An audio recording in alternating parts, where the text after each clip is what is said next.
Your WordPress site, actually. All right, we're live. Hi, Dana. How are you? Excellent, Monica. How are you doing? I'm doing well, thank you. It's so exciting to be here with you today.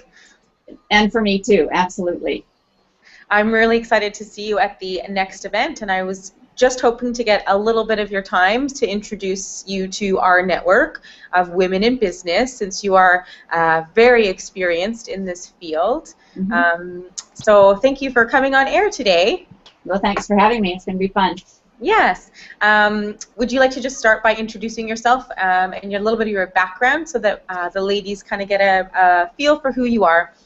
Sure.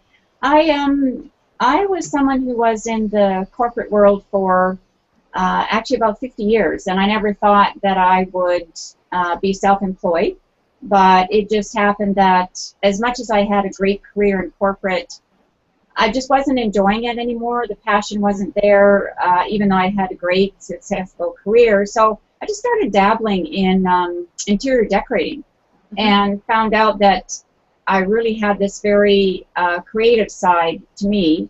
And I'd always done artsy things throughout my life. I actually used to design clothes.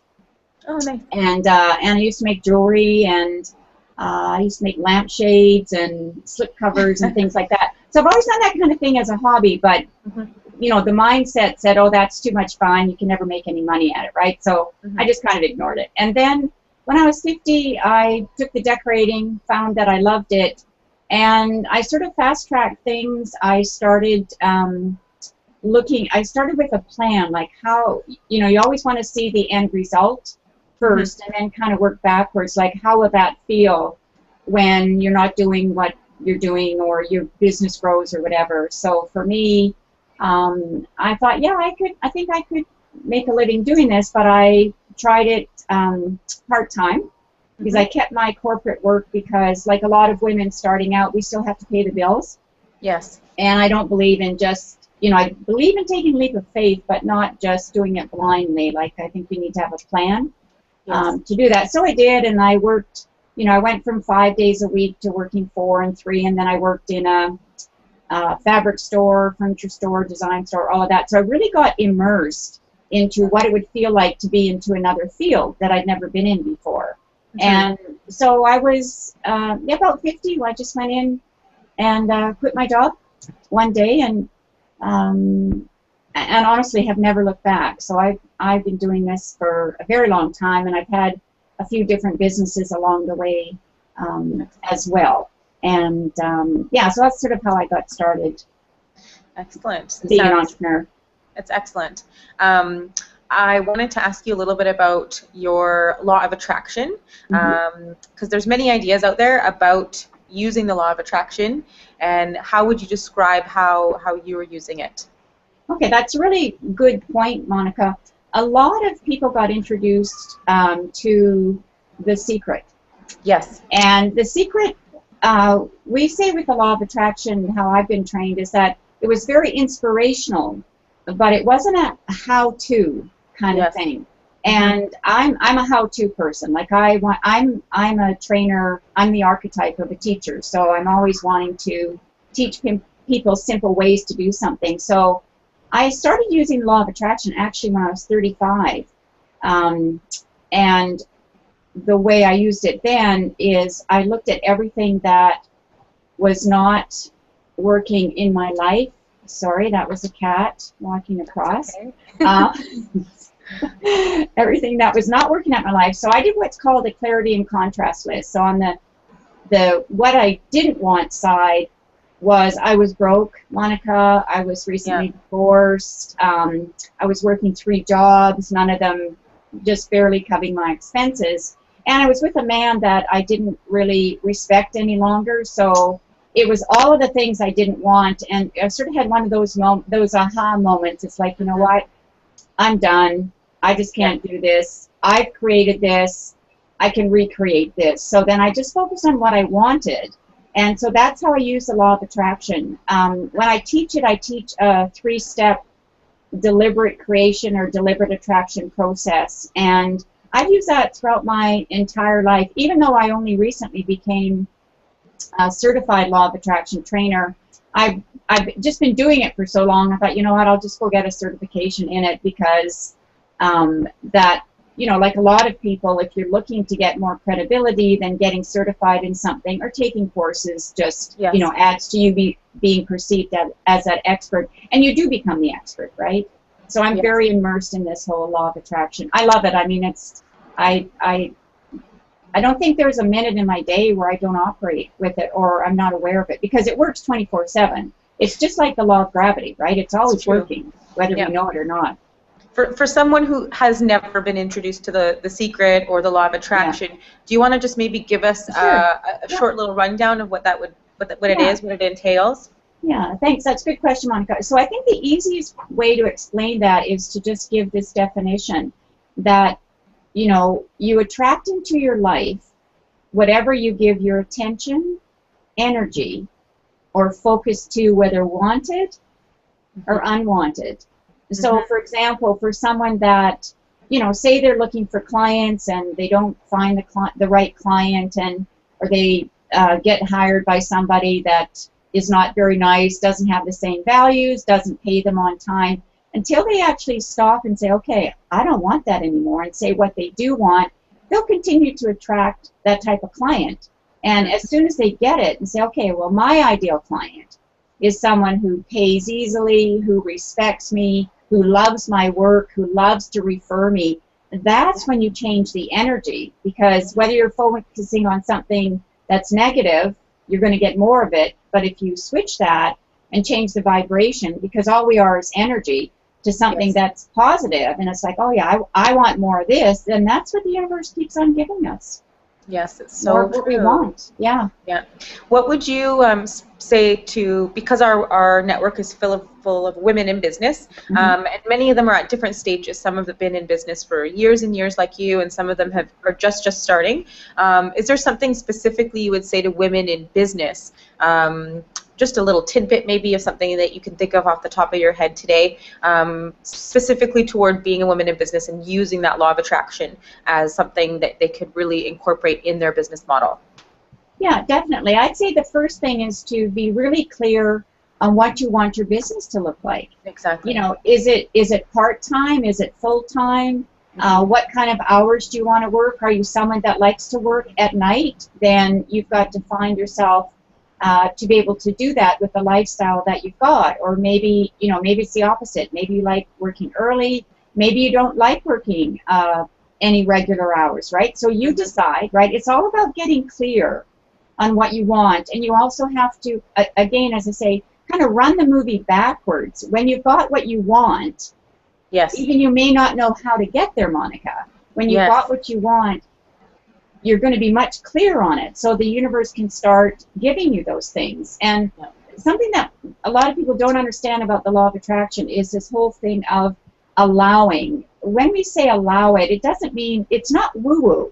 It's not throwing out there, oh, I'd like, or, you know, it could be business, it could be finding the right business partner even, right? So again, it's getting clear on that, but then start to look at the closeness of the matches of what you're attracting, because it may be 100% perfect the first time, but not always. So you want to always be in that positive energy and saying, okay, well, that wasn't the perfect partner for me because they're not flexible on their hours, and I'd like somebody that's flexible on their hours. So but say, you know, that was great, now let's just get a little bit closer to what I want. I'm gonna redefine that, because now I know I'm clear on it, right? So you can do that with anything in business that you want. Even if you want to find a client, it's the same thing. What does your client look like? Where are you going to find them? And then you've got to take some action.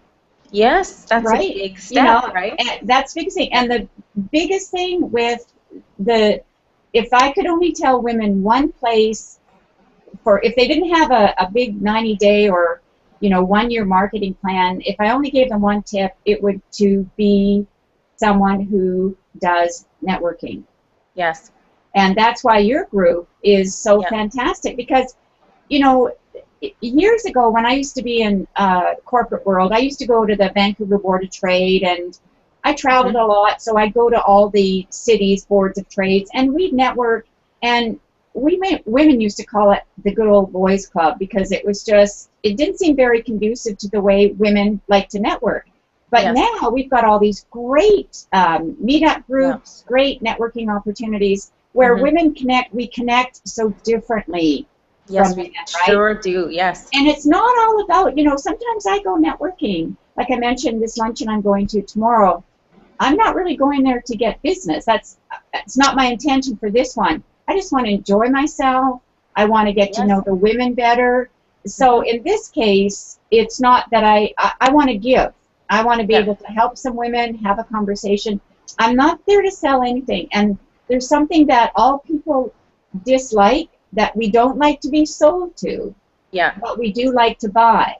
Yes. And, when you go networking, Monica, and you've got those people that are just in your face and, you don't even know who they are, and they're all of a sudden you go the next day and they've got you in their email and, great to meet you. And it's like, I don't even remember meeting you.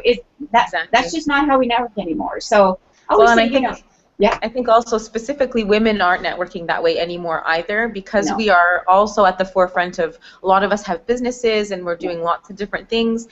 We really value our relationships a little bit differently than men do, and we work together a little bit differently. So I think that's where it's kind of changing for us specifically. Absolutely. Yeah. Women are much more supportive, and you had the key word there. It's all about relationships now. Yes. Even with our newsletters and staying in touch with people, it used to be, I'll just say the old days, but, not that long ago, where everybody took everybody's business card and they had to get it in their database. And, when I started Empowered Women in Business, I never did that. I did that with my other businesses, but I said, this one is only going to be women who want to sign up themselves or who have expressed interest and said, well, can you get me signed up? I'd love to get your newsletters, or I'd love to know when you're doing a webinar, a hangout, or a workshop. Because that's telling you, there's terms in marketing called push and pull marketing.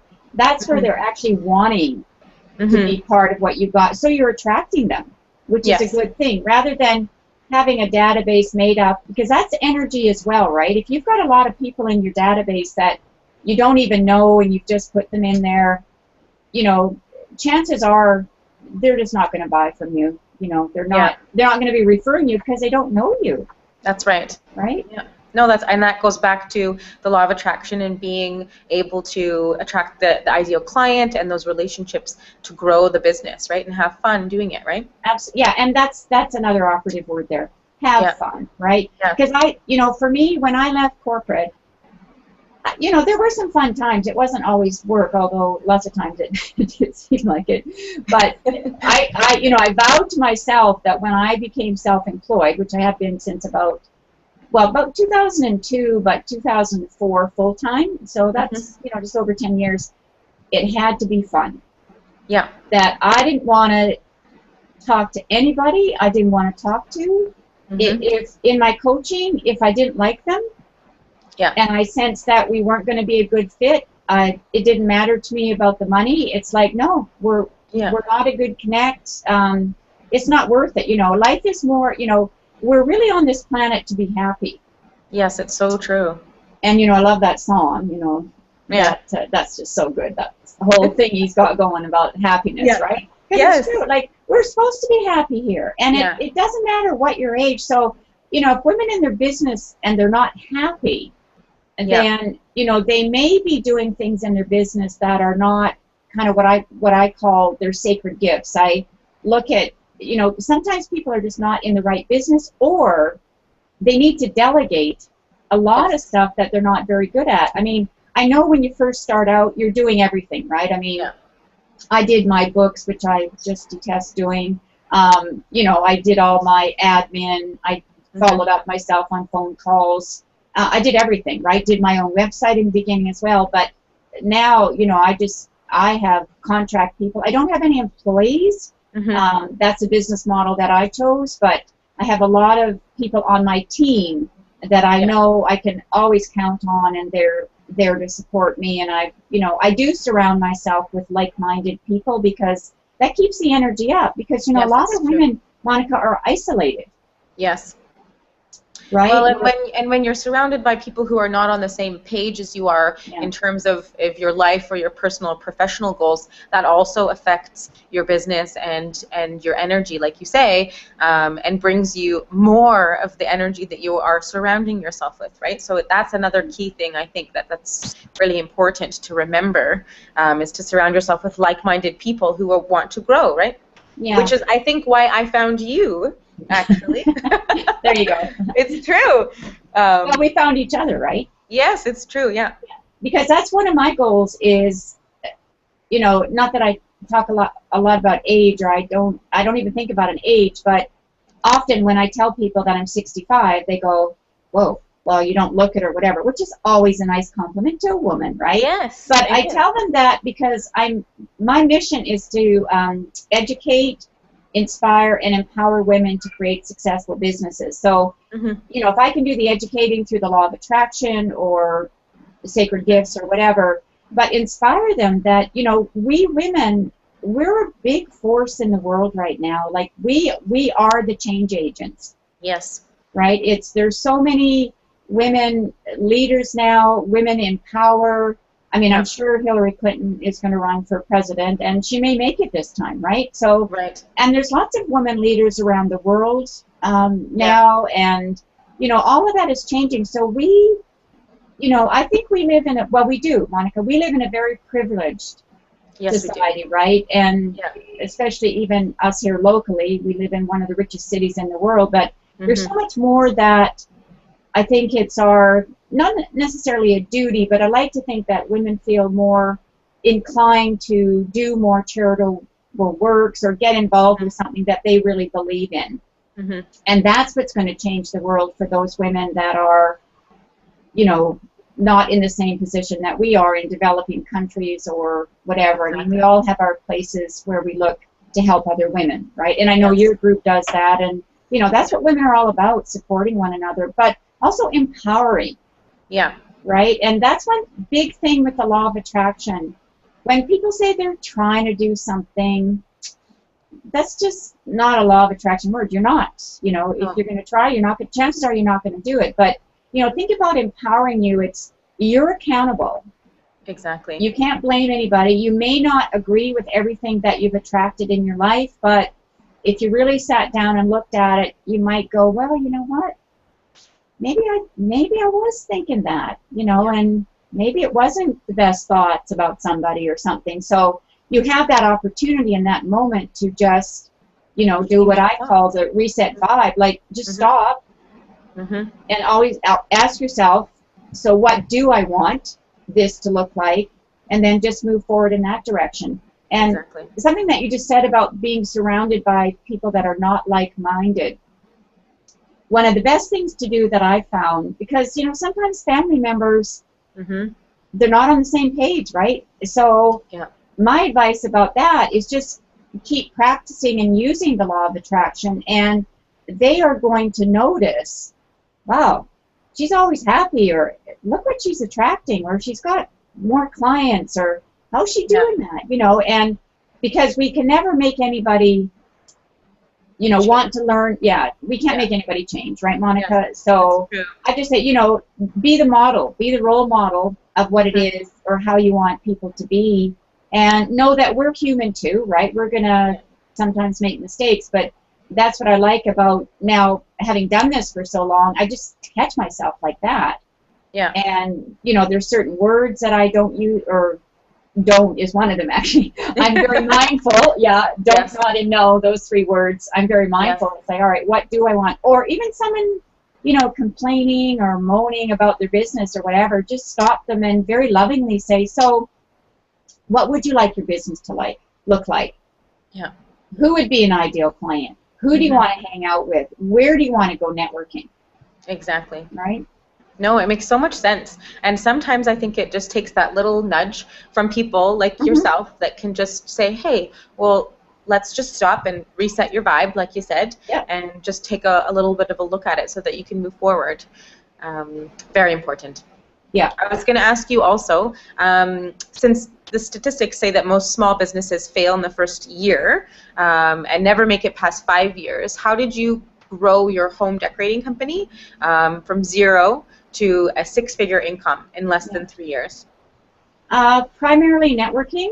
Networking. I had a business plan, and I worked more on the marketing part of it. Right. And 85% of my clients came from one networking group, Monika. Really? One networking group. I kept going, and I got involved. I volunteered. I, made myself known to people. It was also a few years ago, so social media wasn't the marketing platform that it is now. So we didn't even have social media. But it was more having one-on-one meetings with people, like allowing people to get to know, trust, and like you.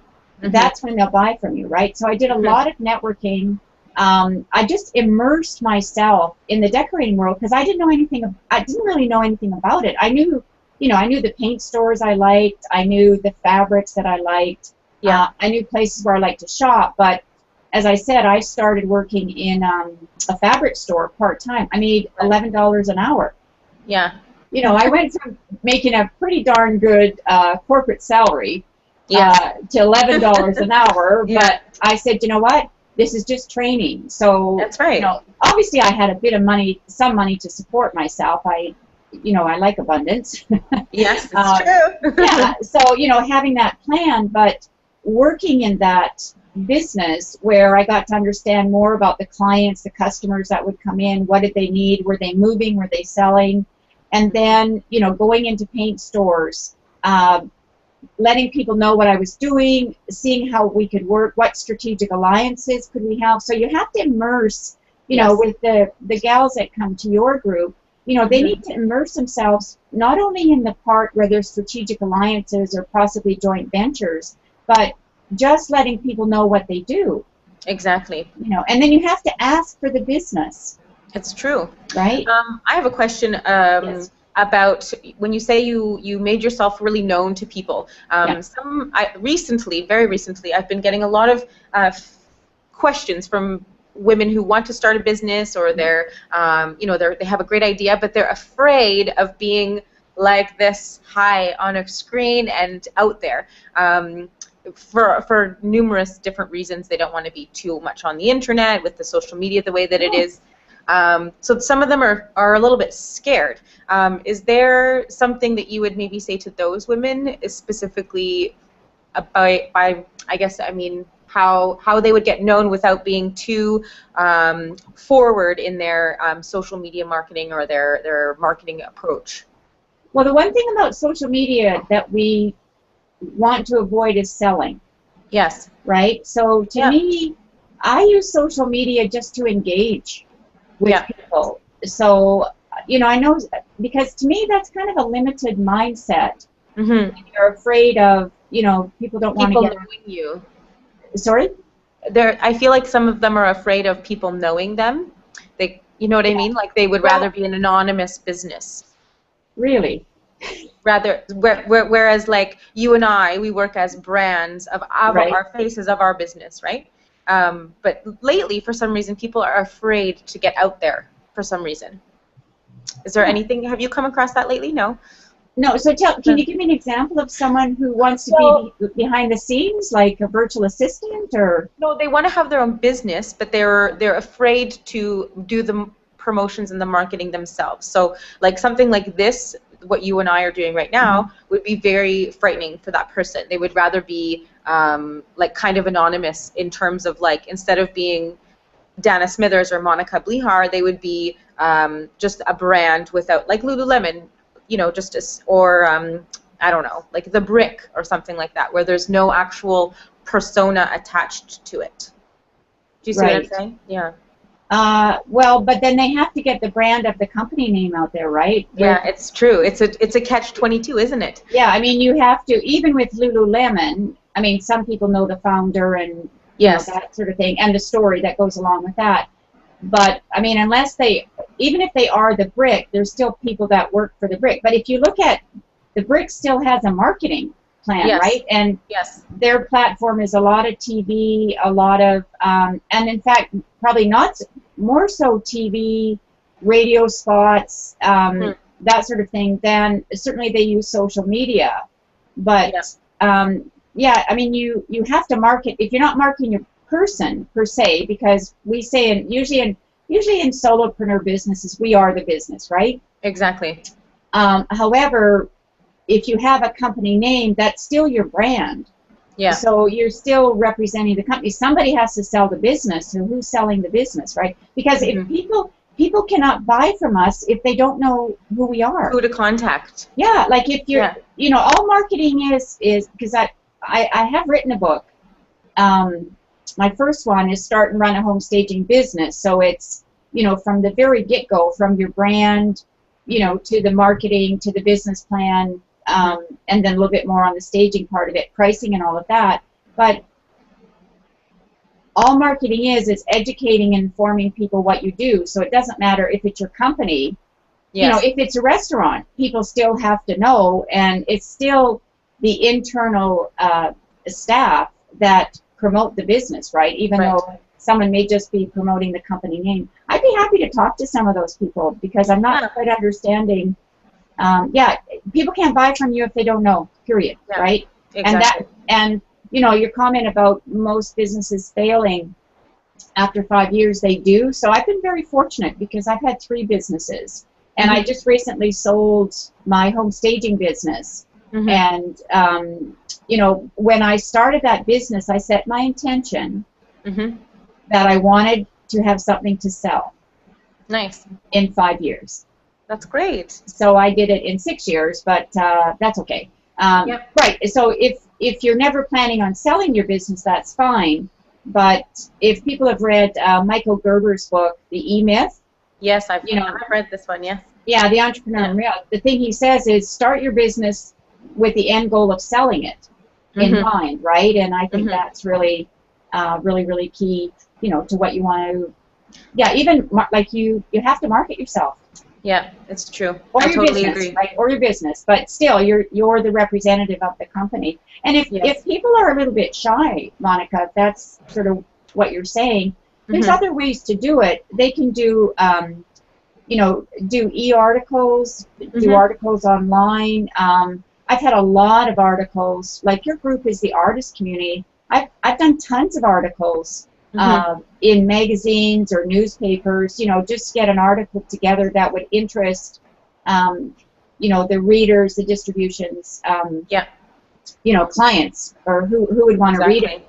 Have it all written up beforehand, have some pictures with it, and, submit it, they're always looking for articles, so that guest blogging, there's also very popular. And behind the scene, if you don't want to be a little bit more visible, but if people don't know about your company, they can't buy. That's right. Yeah. Oh, good answer. Thank you very much. You're welcome.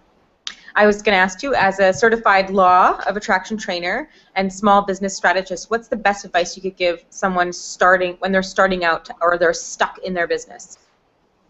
I think I'd probably go back to getting clear on what you want. Yeah, I think that was the best point. Yeah, like what do you want your business to be?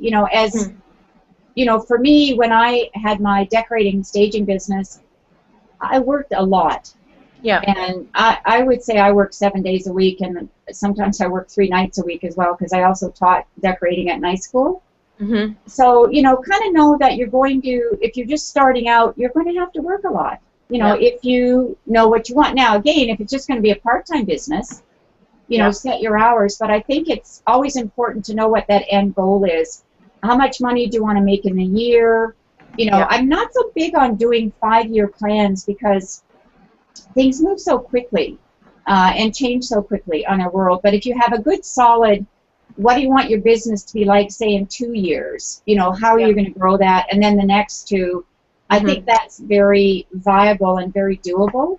But yeah, being clear on what your business is, what your business model is, where you make money, and if you're stuck in your business, take a look at where you're actually making money.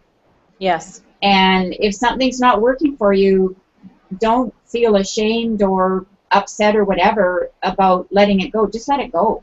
Yeah. Right? And then find those things. Where's your money coming in? But also getting back to that fun thing, Monica, because it's everything, when I've done things just for the money, that's because I've had an end goal in mind. And I think anybody can do that short term, but it's not something that we women want to do on a long term, because we're mind, body, spirit beings. So we look at life differently. And the thing is, you'll run out of fuel. Yes.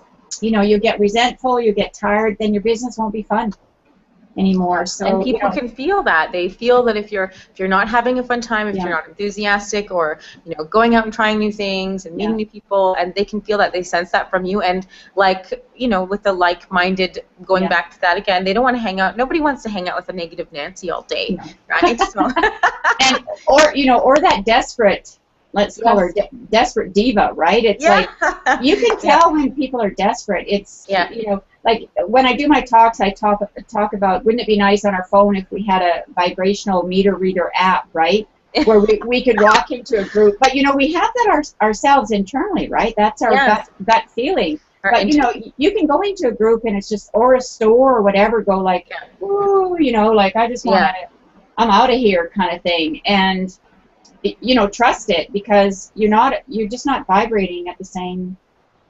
You're not. Yeah, if it's negative, it's gonna be. There's gonna be a big distance of resistance between someone that's positive and that's gonna be very uncomfortable. That's what you feel. That's what you feel in your gut. It's like, oh, something's just not right here. No, I totally agree. Yes. Well, that was very, very exciting. I'm so excited for you to come for the next meeting. Yeah, so am I. Yeah. July 30th. July, yes. Can you believe it's already the end? It's almost the middle of July now. It's crazy. Well, let's not rush it, Monica. It's just July 4th, right? Yeah, It's next week will be the middle of July. It's crazy. Yeah, I know. And actually, next July 17th is my birthday, so I'm excited. Oh, wow. I love July. You better write that down. Yeah. So you're a Leo. Cancer. Oh, Cancer. You're just Cancer. I'm on the cusp there. Yeah. July 17th. All right, got that. I wanted to just also let people know. So where can they find you? And I know you have an awesome newsletter too that you wanted to share with people. Where can they sign up for your newsletter? Especially too with this whole new consent anti-spam thing in Canada. Yes. So it's all good if people go to my website, the 3 W's, empoweredwomeninbusiness.com. And I've got a few freebie things. They can get some audio freebies, a roadmap to success, and I've also got a free webinar on the law of attraction, which goes into a lot of detail about the scientific part, because actually the law of attraction is based on quantum physics. Some people don't know that. They kind of think it's woo-woo, but it's not. In fact, the scientific stuff is too heavy for me, so I just kind of ignore that. But empoweredwomeninbusiness.com. I've got a lot of good things coming up down the road. Workshops and hangouts like this. I'll be doing I'll be doing a lot of teaching using the Hangouts because they're such a great tool, and a new tool, which is good. And you taught me my very first. Exactly. So I really appreciate it. Yeah. I actually bought a couple of these. They call me the pom pom girl in a good way. In a good way, right? Because when people look at my Hangouts, they know I'm excited. They don't even have to listen to what I'm saying. It's just a good feel. Yeah. That's perfect. I love it. Well, thank you so much, Well, thank you so much. Yeah, I'm really looking forward to it, and I'm looking forward to seeing all the girls on July 30th at the next Diamond Dolls meeting. Yeah, that's perfect. Okay. Great. Looking forward to it. Thanks so much. Thank you. Okay. Bye-bye. Bye-bye.